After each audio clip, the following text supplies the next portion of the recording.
Welcome to another episode of Whitetail Rendezvous, coming to you 6 days a week as we interview whitetail experts and hear their traditions and personal stories of the hunt. Learn more about the latest gear, discover proven tips, and the latest strategies so you can make your next hunt a success. Now, here's your host, Bruce Hutchin. Whitetail Rendezvous is pleased to announce a partnership with GoHunt.com.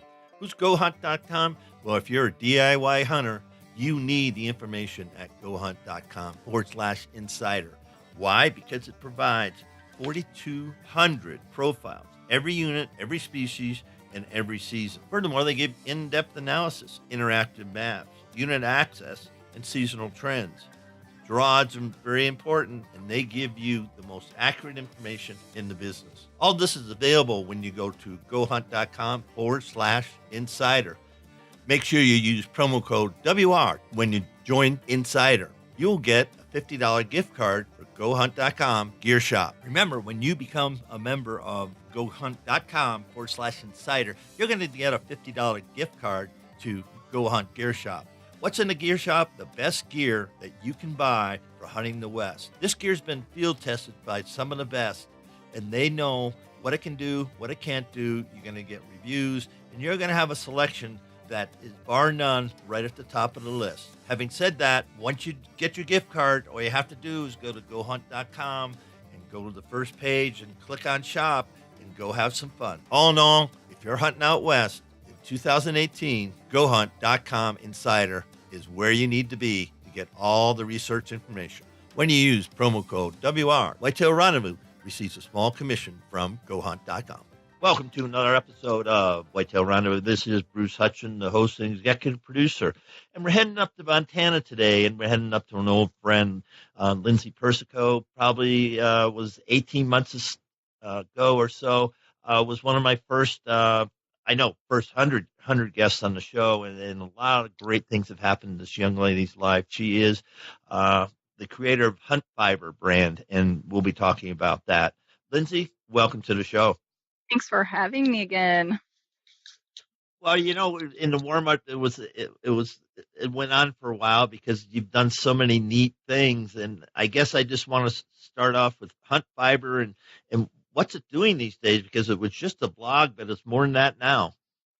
You know, it's it's still a lot just a blog. I just use it as a place to share what I'm up to, but there seems to be a lot more people who are interested in it and inspired by it, and that has inspired me to open up a lot more on there about things even in my personal life that I've been going through and the struggles that I've dealt with and the lessons that I'm learning. And I think it's therapeutic for me, and hopefully it's inspiring for other people as well. When you look at social media, I mean, that has grown for us all. You know, how has that helped HuntFiber, reach a lot of people? That's really the only way. The social media aspect, that's where I can share my articles and where people go to look for them. So having a nice Twitter following and Instagram and Facebook, all those places, that's the way it gets out. So having that is huge to getting the audience to be able to read the articles or watch the videos or try the recipes, all those things. Well, I want to talk about wolf hunting. I have been up in Canada, BC, and taking a wolf, and that was pretty hard. And I've seen some pictures of you out there, DIY solo, looking for wolves. Let's talk about that, how you are confident that you can go mix it up in the mountains with the opportunity to take a wolf. Well, the opportunity is slim. Not very many people take a wolf when they're out there just hunting for them. It's not, especially here. Usually they're trapped, or people run across them when they're big game hunting and happen to have a tag and they kill one that way. So I'm not doing it because my odds are great. Although I would really love to take one. It's one of my biggest passions right now. It's huge on my bucket list, and I know I'm going to have to put in a lot of time and effort if I want to make it happen, but I'm willing to make that sacrifice. The reason that I like doing it by myself is I've kind of been a loner type of personality all my life. I especially love the peace and the quiet of being outside in the mountains. And that's where my brain has the freedom to really think unencumbered and without somebody pulling at it. And I've been working a lot on my mind, and just being out there by myself is rejuvenating. I love chasing the wolves, and I don't find myself intimidated by them. I know they could hurt me, and I know that it's risky being out there by myself, but I feel very confident in my abilities out there. I know that it doesn't matter how much I know. There can always be an accident. An accident can happen, but I've come to terms with that in my mind. I feel like if that was the way I went, I couldn't think of another way that would be better. So if that ends up being the case, I'm okay with it. The benefits that I receive far outweigh the risks in my mind. And well said. Now, do you howl them in? Do you call? Do you voice call? I call with an electronic call. I have some mouth calls too, but I really haven't used them that much. I have an electronic call that I use. I do a fawn in distress, like an injured fawn. And I know that could bring in either cougars, coyotes, or wolves.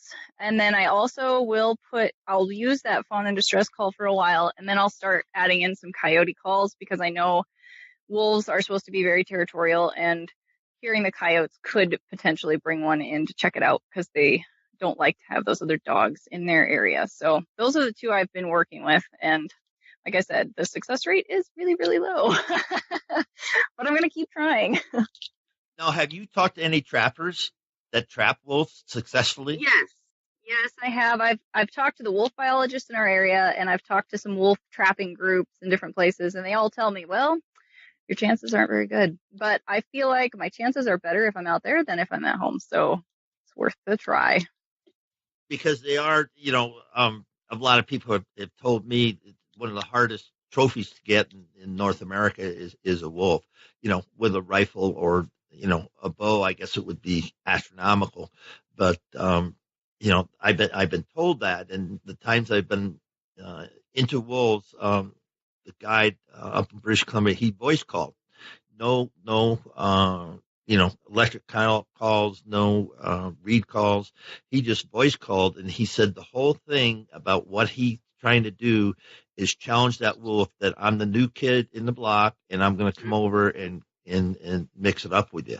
And so he challenged them, and that's why he called him the wolf that he did for me. That's interesting. That was his whole thing. His name is Mike Cockridge, and out of Quesnel, British Columbia. And it was just amazing, because we set up that whole hunt. We were at least a mile away when he first called. And you heard him? You heard the wolf call first?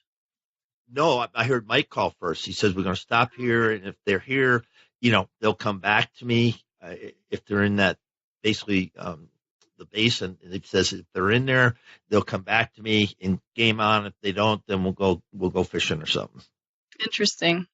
Yeah, the areas that I have tried for are the places that the wolf biologist has told me the packs have been active in, and they're very hard to get to. They're not easy to get to. And I've also been told that you want to go where the elk are. And so I try to pay attention to that as well. I was up archery hunting this year for opener. So it was like early season. It was September. The wildfires were going like crazy. I was watching a ridge across from me.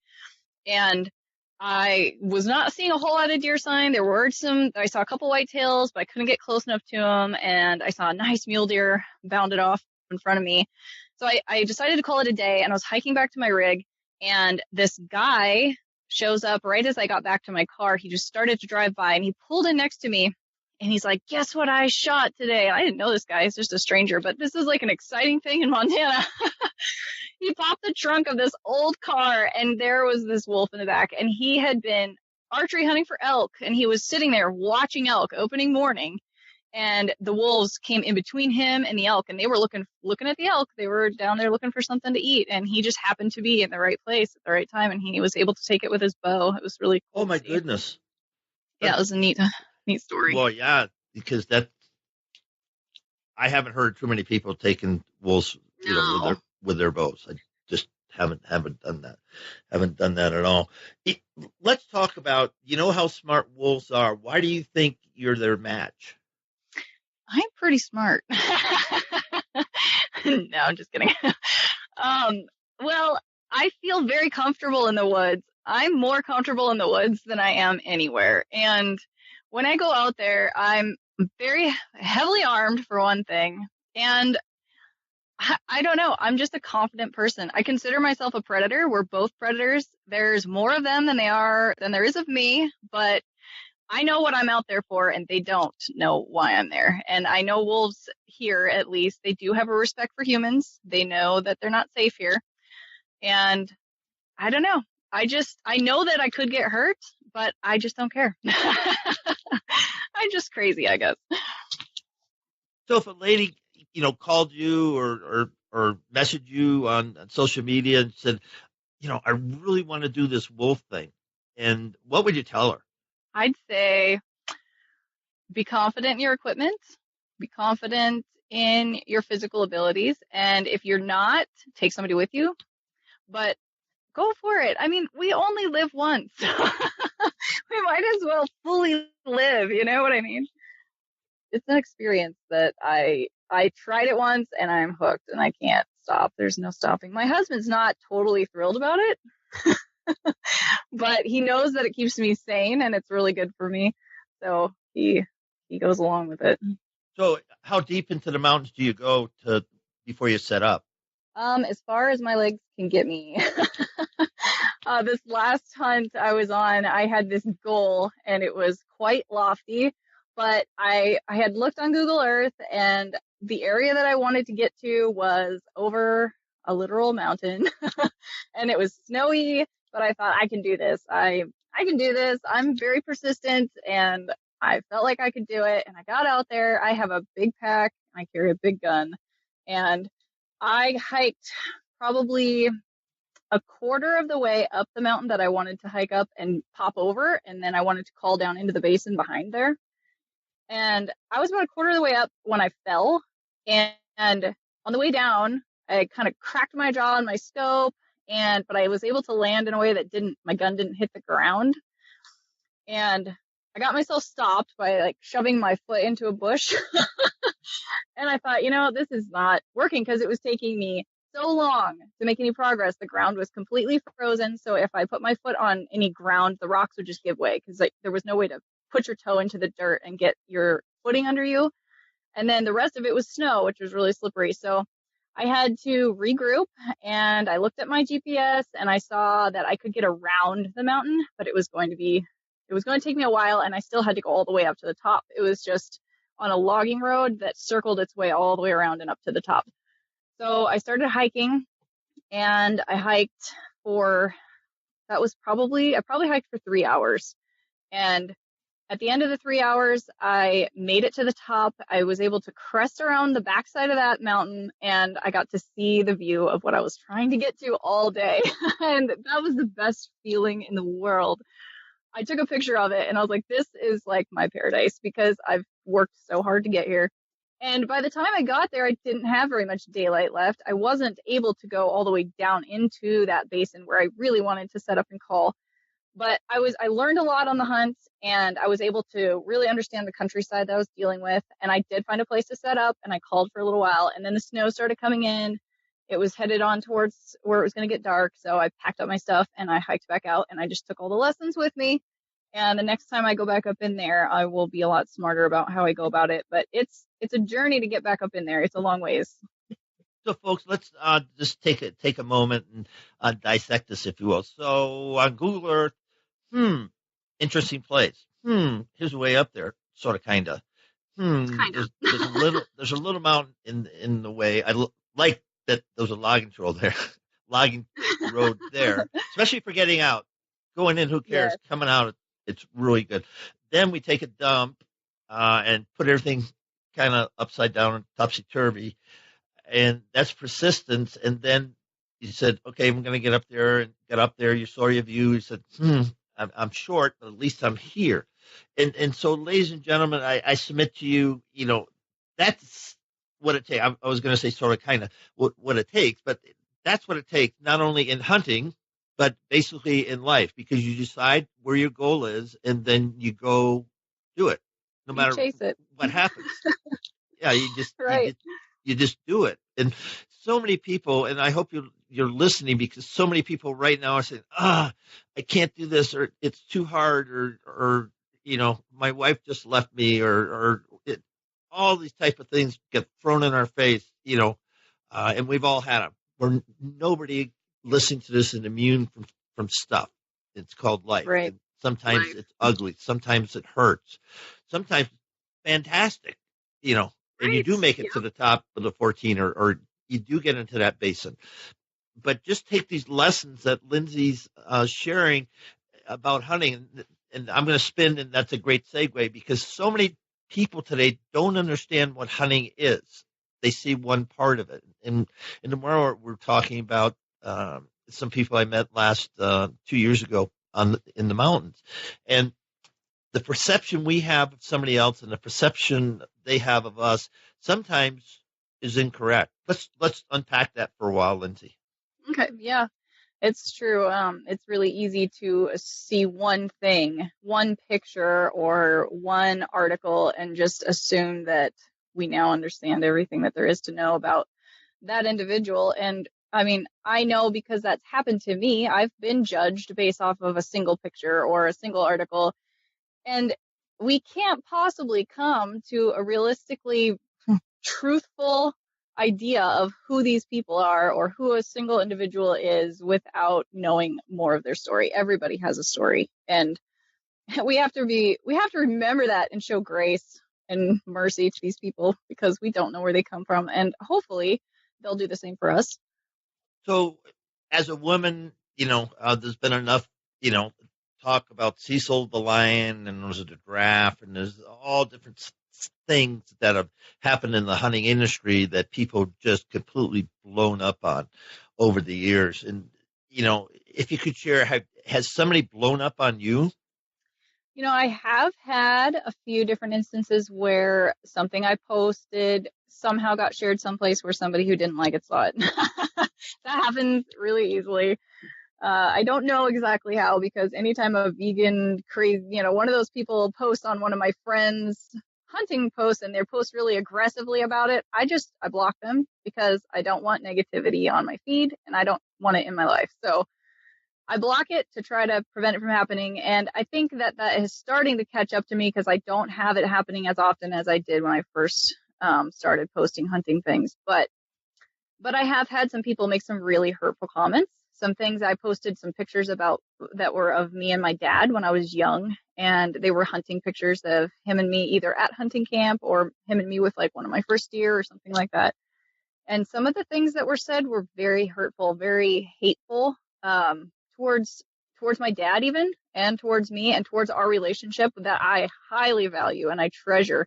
And hearing somebody say things like that it's really hard on you. So what's the best way to deal with it? You said you block people. I've heard other people say, I'll block them and then I won't, there's just no response. It's a no response type of thing, because it's a type of thing you can't win, because pigs don't know pigs think type of scenario. So what's your recommendation to ladies?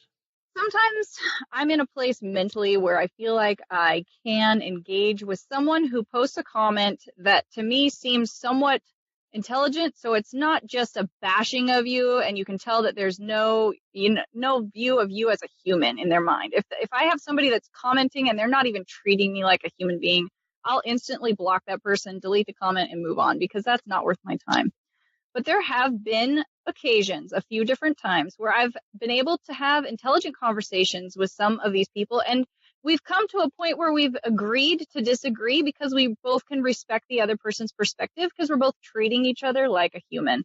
So I've been able to explain to them, like, look, I look at myself as where I am on the food chain, and these are animals that I eat.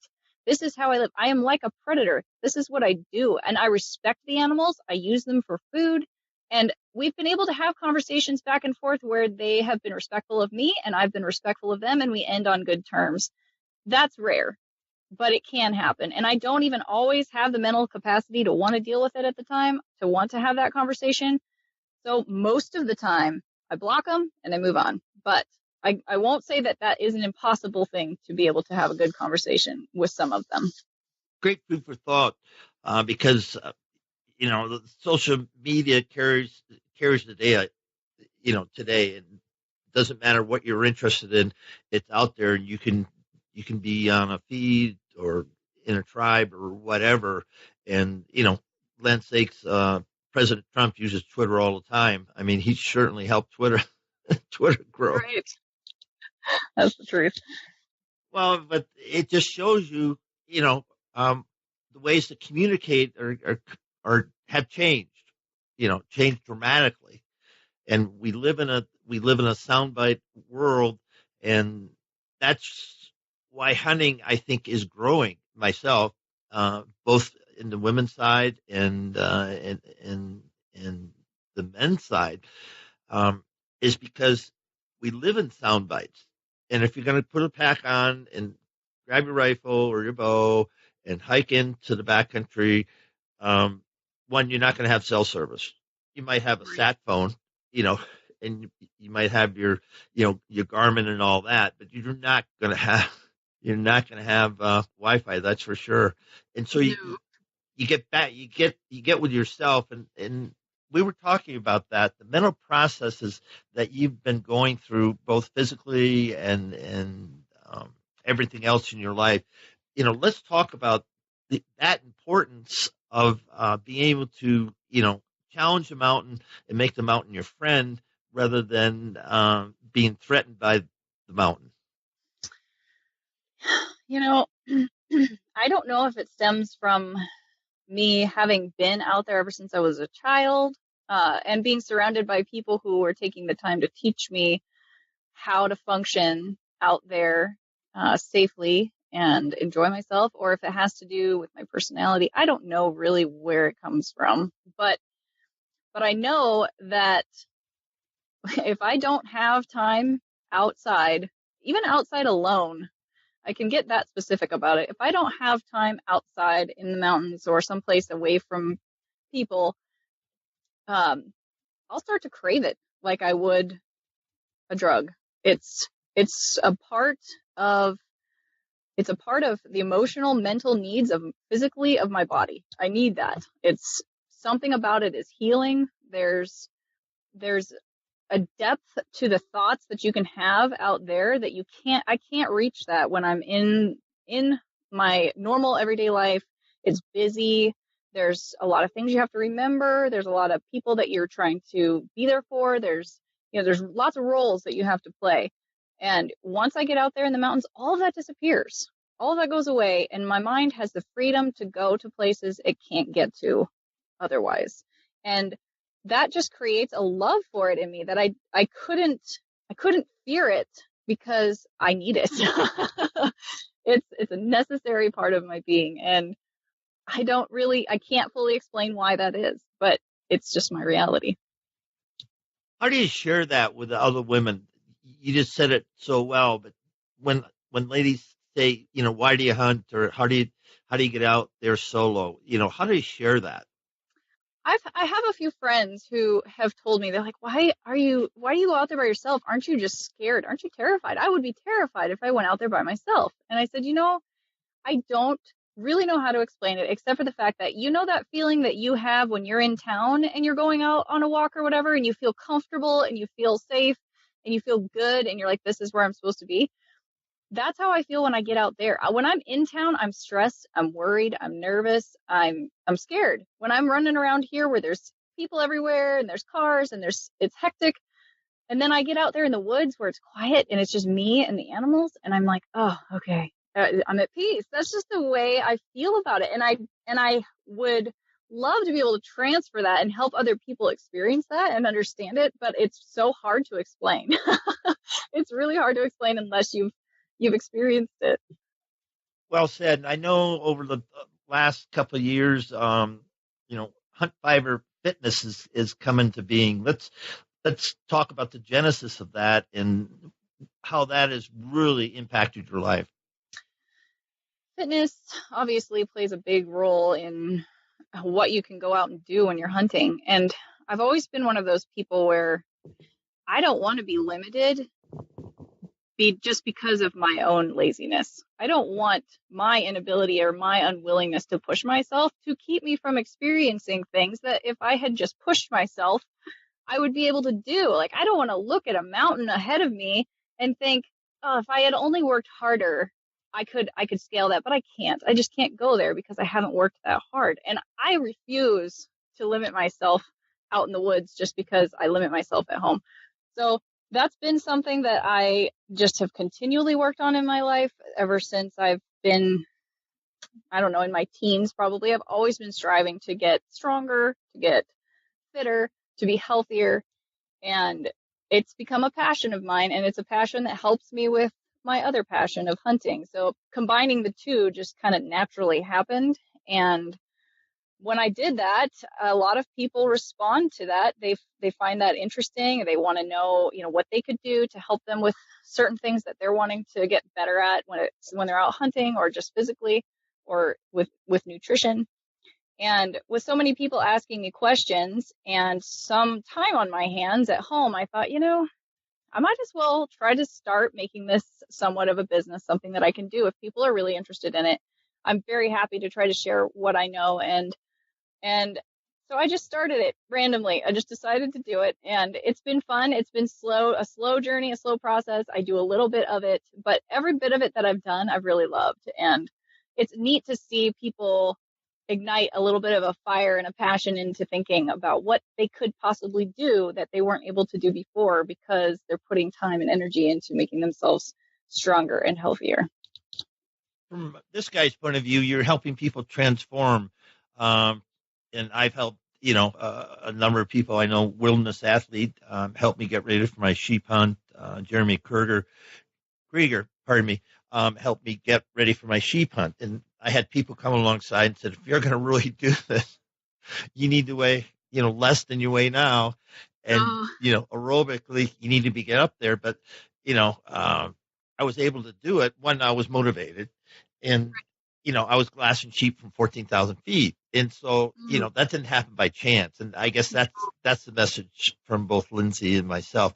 You don't summit by chance. You don't go 10 miles, heck, 5 miles in some cases, into the wilderness, into the backcountry, no road, no nothing, just flat rock and trees. And, that's what it is. And, there are people, we all know their names, that, are supermen, superwomen, getting into the backcountry, but there's thousands, if not millions of us that go out and do our thing, get in the basins, the back basins of Colorado. I know where some elk are, and it's hard to get there. It really is hard to get there. And it's even harder to get an elk out, but you do it because, one, your passion, but, you can help. If you bring a person with you, you can help transform them and give them the opportunity to achieve something that they might not have ever done. Your thoughts?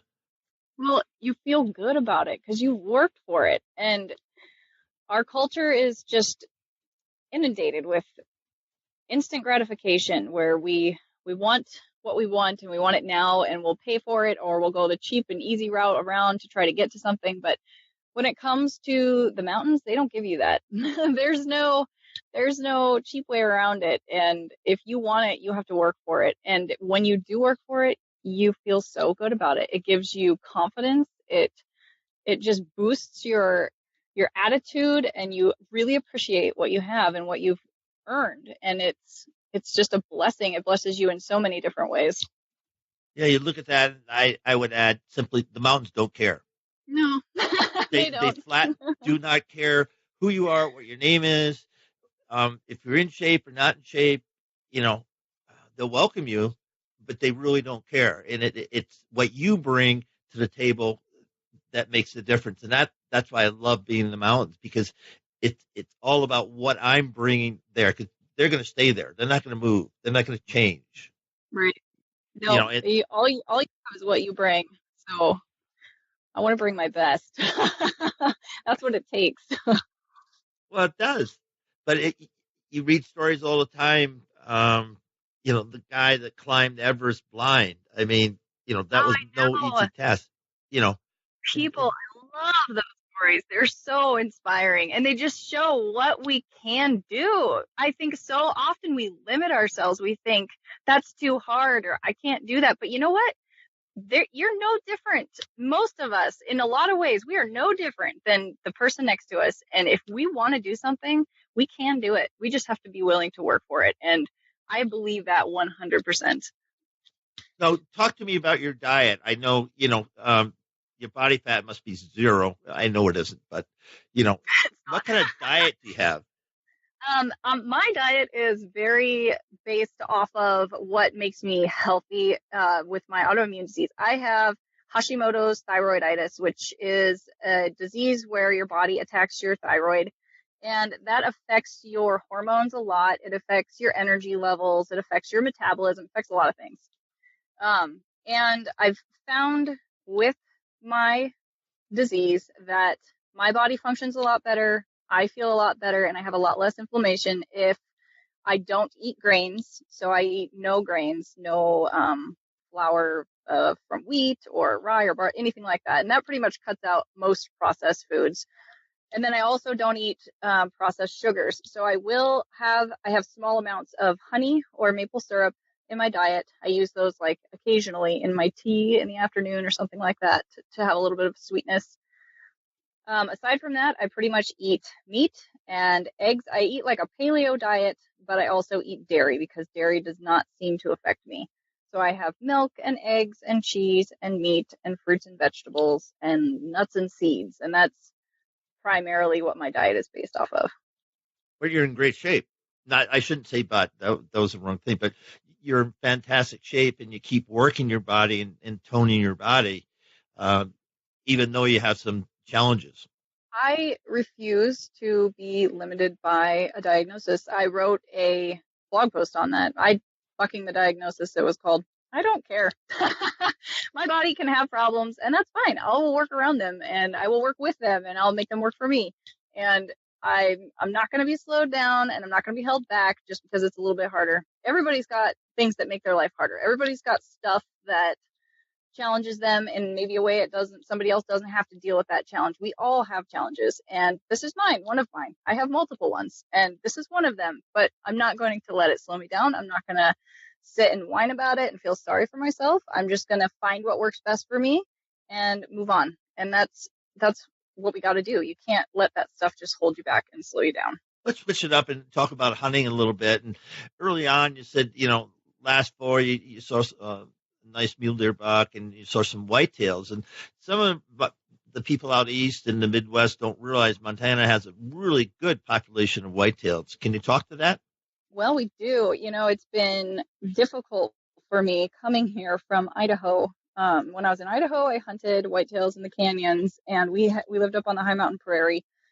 The canyons would come down, you'd have the big fields, and you have these deep canyons, and we'd go sit glass across canyons, and that's how we found whitetails. And they would come up in the evenings to feed in the fields, and we knew how they patterned, we knew how to find them.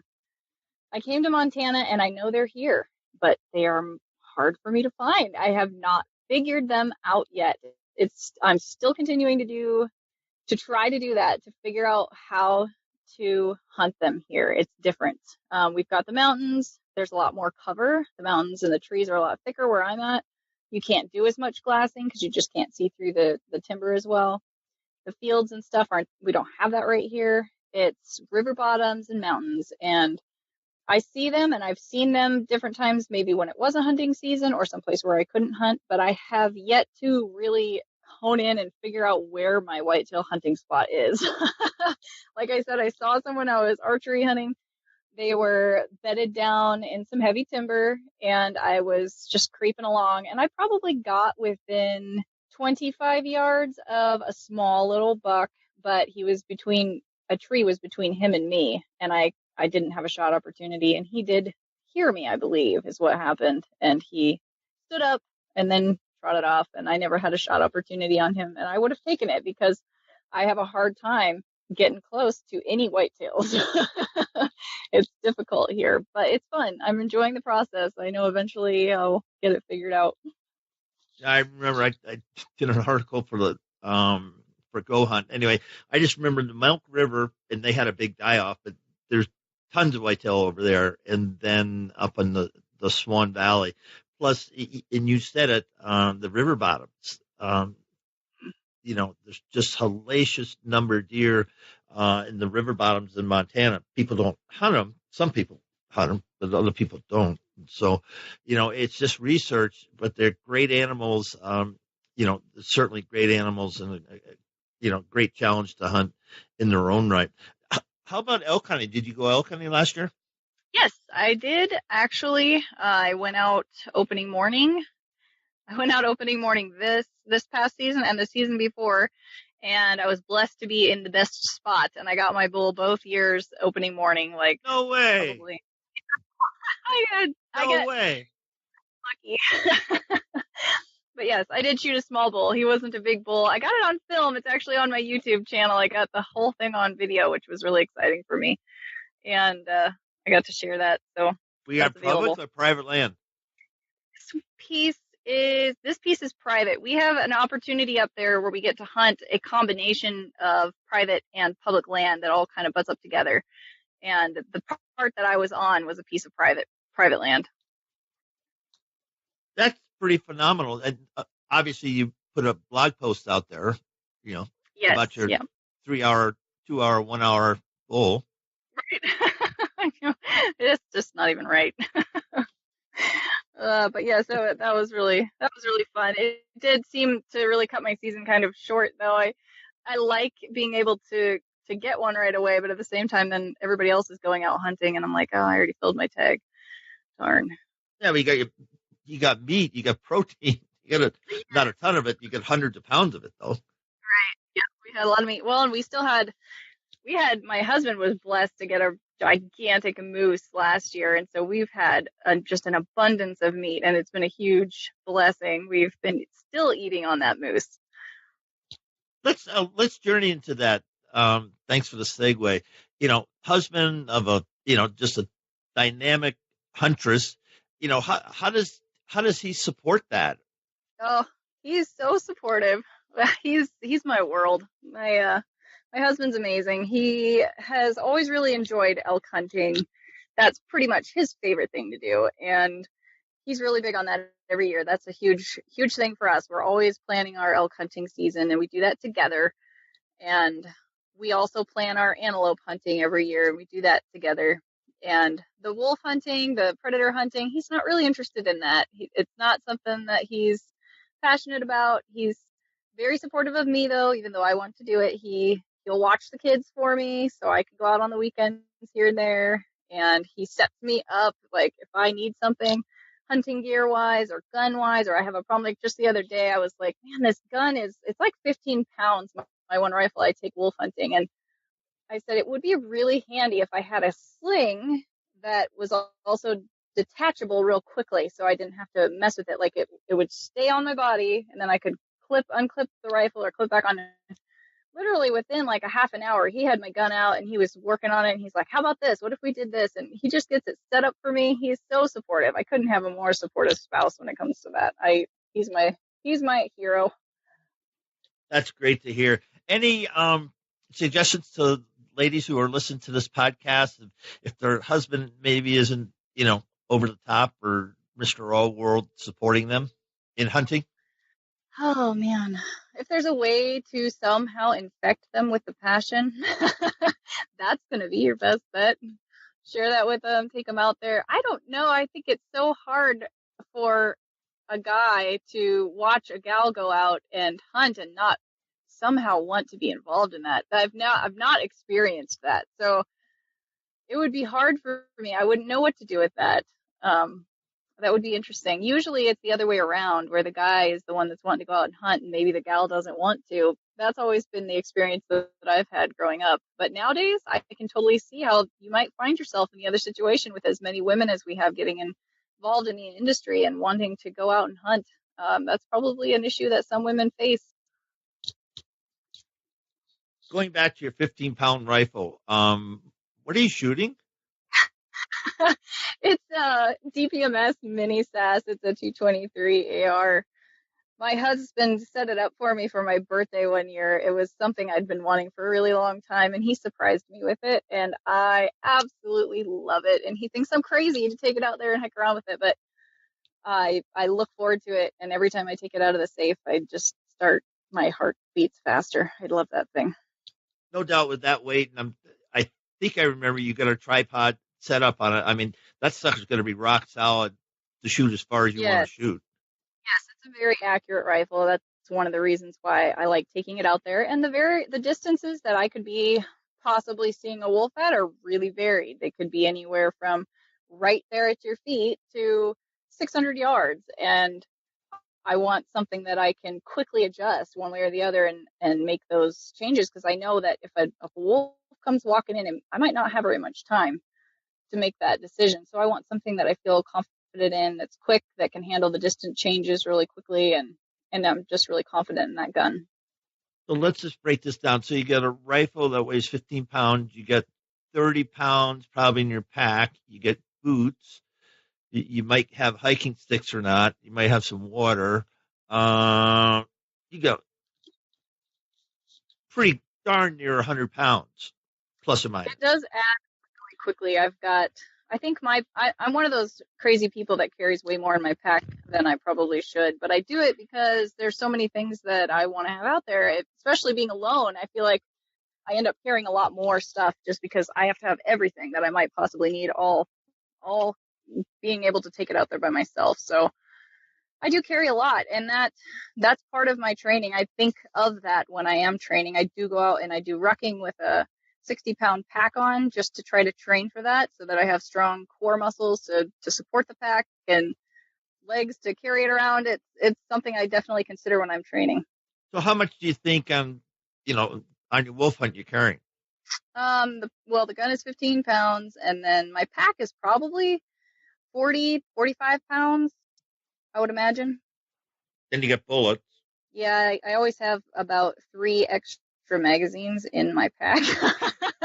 And I carry a 44 revolver on my hip. Plus, I always have my GPS.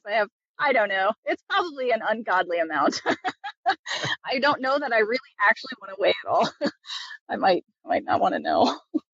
Well, when I lived in Montana, I always had my pistol. I had a shoulder holster. No matter what I was doing, bow hunting and or fly fishing or whatever, I always had it, because there's a lot of bears in Montana. Now, where you're at, are there grizzly bears or just black bears? Sometimes the areas I go to, there's grizzly bears. Sometimes there's not. It really depends on what I'm after. But like the bow hunting this year was definitely grizzly bear country, and I always have my 44 on no matter where I'm at. But I do think about it a lot more when I'm out there in grizzly bear country. Yeah, and folks, you go grizzly bears and hunting, fishing. Yeah, it's just reality of being some places. I've been pretty close to a grizzly bear in Wyoming. Montana, I never was, but it's definitely pucker power, if you will, knowing that they're there. Yeah, just knowing that they're there.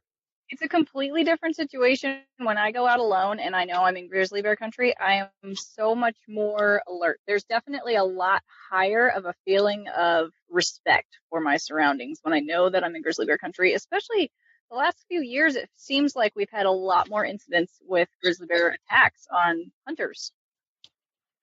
And I don't, I can't comment on that. The only thing that I know is that there's more bears than there were 10 years ago. That's my whole unscientific take of that situation. Right. I don't know what it is, or if I don't know what it is, but I do know that the stories that circulate every year about hunters getting attacked are becoming more and more prevalent and not less. And that's the world we choose to play in. We're kind of crazy, aren't we, Lindsay? We are crazy, but that's what makes life fun. Who wants to live in a boring world?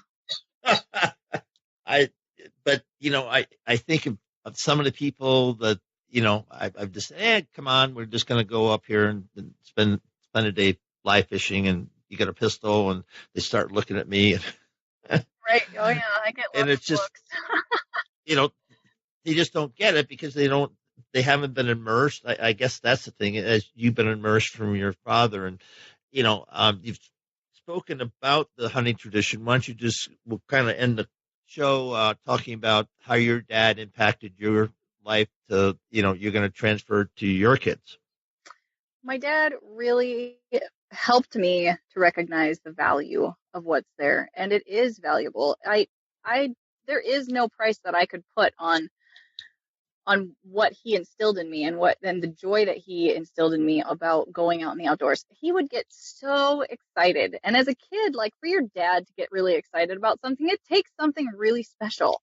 For my dad, my dad was an awesome man. I loved him. He was very kind. He was very loving. He's not the kind of guy who you don't want to be around. He's fun to be around. But my dad wasn't like always excited about everything. But when hunting season was coming around and he was planning his elk hunting trips with his friend or his whitetail hunting trips, that was one of the most exciting parts of the year for us kids. He would be on cloud nine for weeks thinking about hunting season starting. And I guess that's where the passion of it started for me. I saw what it did for my dad, and I knew there was value there. And it just transferred. It transferred over to me. And my daughter, Bridger, my oldest daughter, it's transferring over to her too. She loves hunting. This was her first year hunting. And it was so exciting to watch her. More exciting than it's ever been for me to go out hunting was to watch her go out hunting. And she was able to go out and harvest her first doe, and the whole family got to be there. My husband was there, her younger sister, and her little brother, who's 3 years old. He got to be there, and we all got to gather around her deer when she got it down, and we got to take a picture all together. She was so excited. The other kids were all excited. It was literally one of the best moments that we've all had together. It was so special, and seeing that excitement on her face and the feeling of accomplishment that it gave her, that is so huge for children. And I can't press enough how glad I am that I get to pass this on to my own children. Well said. And on behalf of thousands of listeners across North America, I can't wait to get the comments and feedback on this show when it airs sometime in early March. But Lindsay, you're amazing woman, and I just I'm very thankful that we're friends, and you can continue to share your story on Whitetail Rendezvous. Thank you again so much for having me back. It's been really fun. Hey, folks, we're heading up to Michigan for the next episode of Whitetail Rendezvous. And we're going to visit with Casey Thurin. And Casey is the owner of Complete Deer Management. What does that mean? Well, from the first blade of grass to that mature buck, he's going to show you and help you get the results you want from your land, from your timber. And what does that mean? Well, you might have 5 acres, you might have 500 acres. It really doesn't matter. Casey's going to put his skills to work. He's been educated by Quality Deer Management and a number of other organizations.